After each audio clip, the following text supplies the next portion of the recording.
Hello, xin chào tất cả anh em đã quay trở lại với kênh này John Tam Mốt Tây Nguyên. Anh em nhớ like đăng ký ủng hộ mình nhé.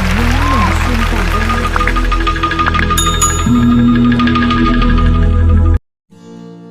ơn. Đây ta một lần tôi người số sạc áp đi nè, nó món nè, sạc pet nè, tôi dễ ta cũng đơm đi, ta tôi người số.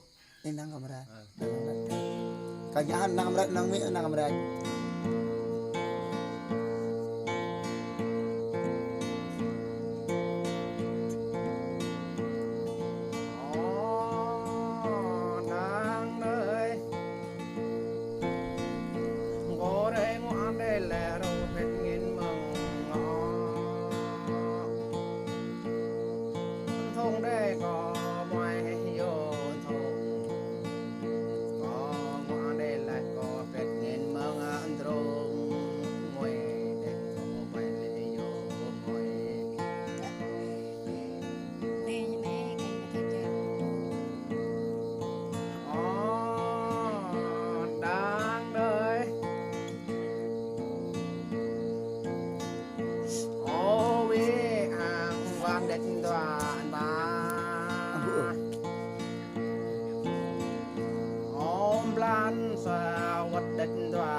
Chẳng lẽ để tổng rê sàm bà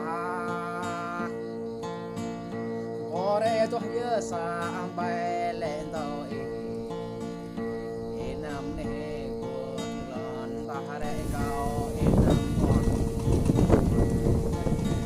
Rồi cắt từ